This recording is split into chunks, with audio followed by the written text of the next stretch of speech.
This is Hannibal here from thehannibaltv.com with my weekly review of the points I find interesting in Dave Meltzer's Wrestling Observer, and none other than Piper is beside me, helping me out with this news update for you, and it's a big one today because Vince McMahon, in the middle of this big scandal, has announced his retirement. This scandal where I guess all these people signed non-disclosures for reportedly having affairs with Vince, and now there's a big investigation. Apparently, he's quitting all of his roles. However, he still has 80% voting power in the company, and his daughter is CEO. He's no longer in charge of creative, but it's unknown if he's still going to be involved with creative at all or not. And of course, his son-in-law, Triple H, was announced today as the executive vice president of talent relations, which would appear to be a good indication that Johnny Ace is not coming back to that position. Of course, he was involved in that whole scandal with Vince, so he was taking a leave, I guess, while being investigated. Bruce Pritchard was temporarily in charge, but now it looks like Triple H is back in that position that he once had before. Brock Lesnar apparently walked out of the meeting where it was announced to the talent that Vince had retired, and there was a lot of speculation this afternoon that Brock had quit WWE. In fact, Brian Alvarez of the Wrestling Observer reported that Brock had quit. However, he did appear on Smackdown tonight. So if he did walk out, it didn't last very long. And apparently, the Money in the Bank talent was told at this meeting that Vince would still have a role in creative. So take that for what it's worth. WWE waited until minutes after the stock market closed to announce that Vince was retiring, so there would be no immediate shock value on the stocks. Apparently, Stephanie and Nick Khan are the new chief executive officers of the company. And for all of you guys, and Stephanie opened SmackDown tonight and started a thank you Vince chant, by the way. But for everyone that thinks that like Vince is gone with Stephanie running it, it's suddenly going to be great creative. I'm very, very sorry to break the news to you, but a woman that I don't know if she's 50 yet, but she's got to be near her 50s. If she's not in her 50s, she's going to write or be in charge of a company that originally, during the Attitude Era anyways, it was like geared toward 18 to 49-year-old men. So now a woman who's, if she's not 49, she's got to be close to it. Like, I don't know. I wouldn't put all your faith in Stephanie. And for everyone that loves Triple H and thinks he's so great, I never liked NXT. I'm sorry, that's my taste. I never liked NXT. Not his version of it, not this version of it. So I don't have much faith in him and suddenly turning it into this wonderful product that I'll be able to actually watch 3-minute highlights and not have to fast forward through 3 minutes of highlights, because I can't even sit through 3 minutes of highlight. But that's just me. That's just my opinion. I wish them luck. I really do wish them luck. I hope they can turn wrestling around because it'll be good for my channel, but I am being realistic. Apparently HBO Real Sports has been trying to get an interview with women that worked for WWE and were involved with the Vince McMahon allegations. But if they've signed non-disclosures and they talk about it, they can be sued. So I don't even know what the whole situation. You got to think there'd be a fallout for all this coming out, because the whole point of why you pay someone millions of dollars to not talk about this stuff and to keep it secret is to keep it secret. You don't pay millions of dollars for this stuff to pop up. Apparently, sorry, I still got a bit of a cold, as I've had for over a week now. Goldberg noted that his last match was the last match of his deal, but apparently he's still under some type of contract, and he said he's waiting for WWE to call him again. And Dave Meltzer speculates that he may have fulfilled all of his wrestling dates, but he might still be under a merchandise contract that would keep him from negotiating with other promotions. And Goldberg also said, quote, "But I suppose you never retire in the wrestling world until you're dead, so who knows," end quote. So he'll keep going as long as they want to keep paying him millions of dollars. And he also said, and this is interesting, he said that his shoulder has been really bad. And he claims that for the last 4 or 5 years, he hasn't even been able to lift 5 pounds over his head. But now with rehab, he's been able to get back to pressing 80 pounds.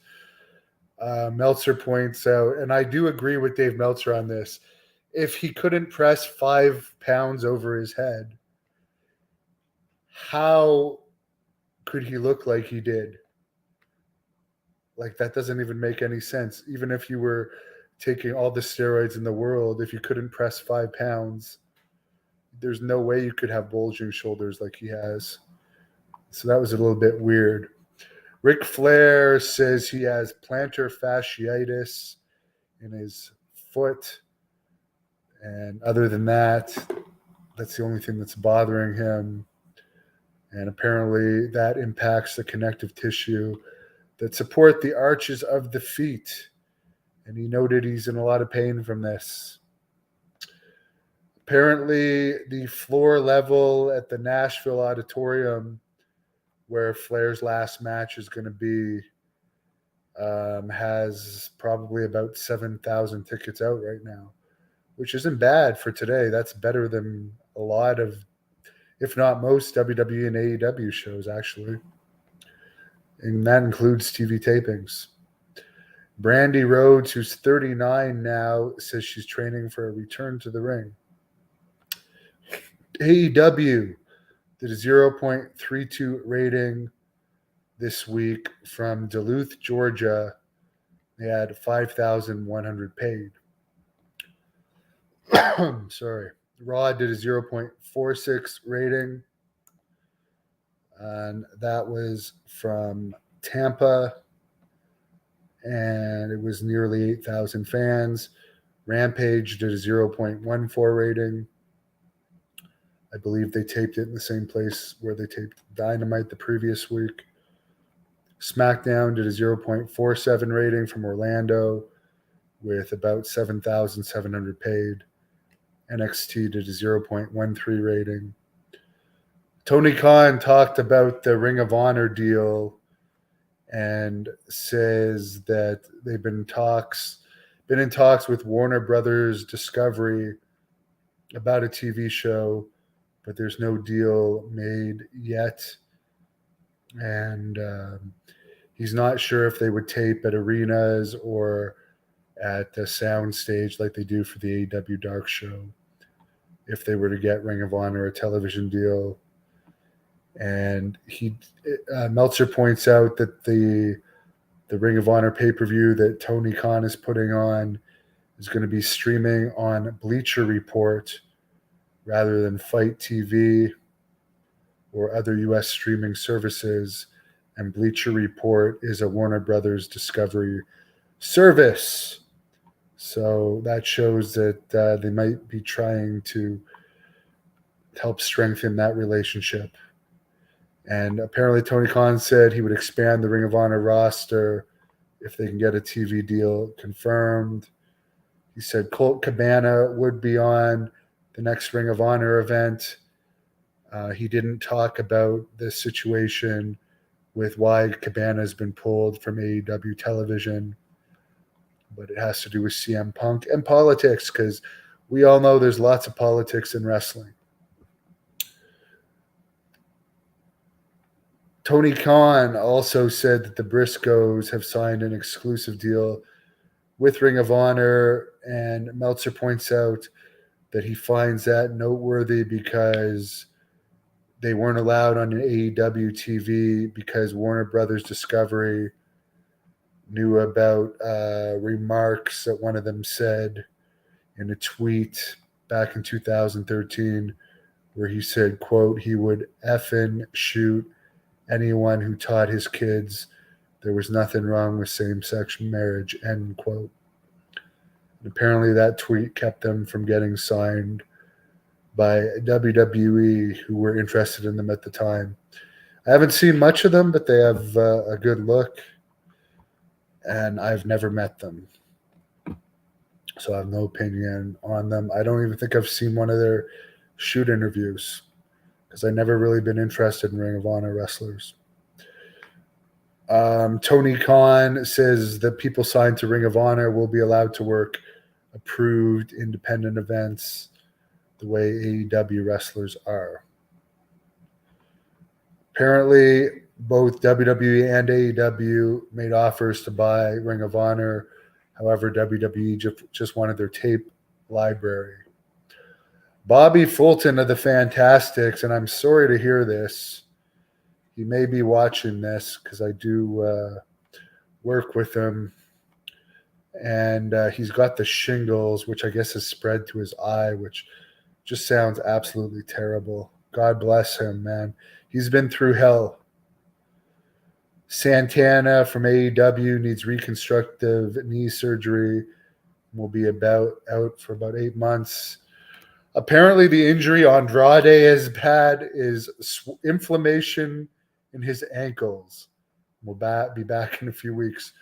Could you imagine in the old days of wrestling, back when wrestlers were actually, I mean, there's still some tough wrestlers. I'm not denying that, but like,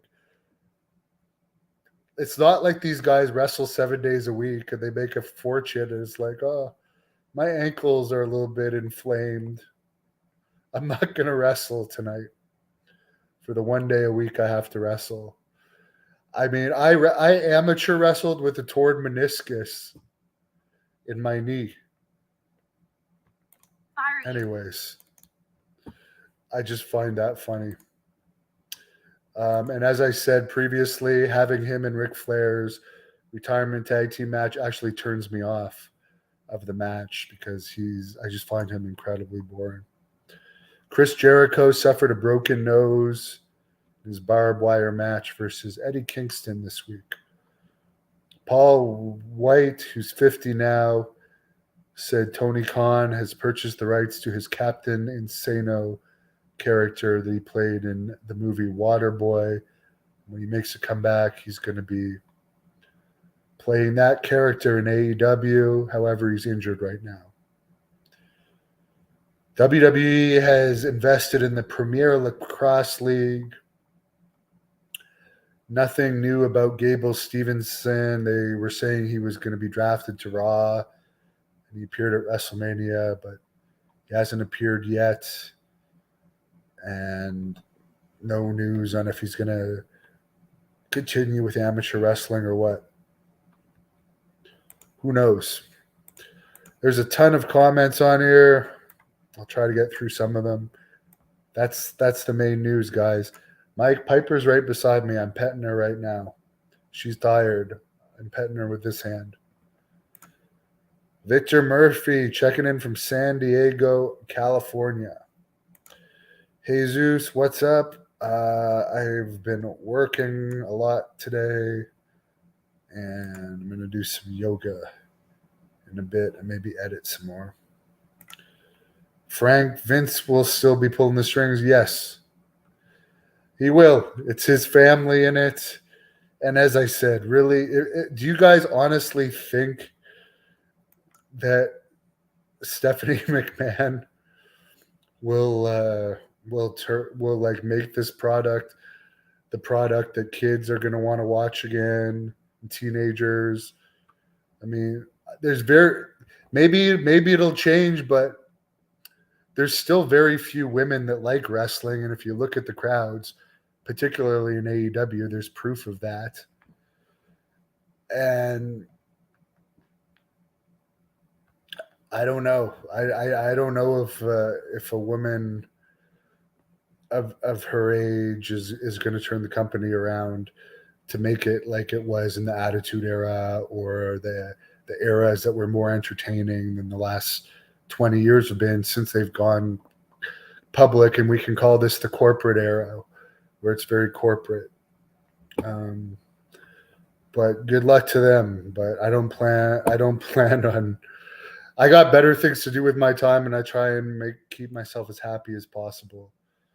So I'm not going to be tuning in too much to that.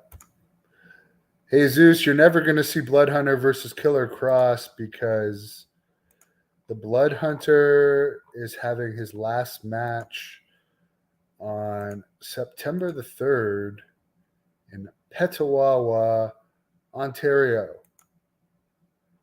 And I really have no interest in wrestling anymore.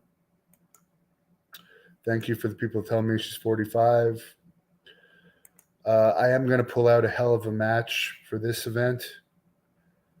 And yeah, leave on a good note, get some footage for the Blood Hunter movie, get some footage for the Hannibal TV. I know you guys have been wanting more Great North Wrestling footage, but I don't want to wrestle anymore.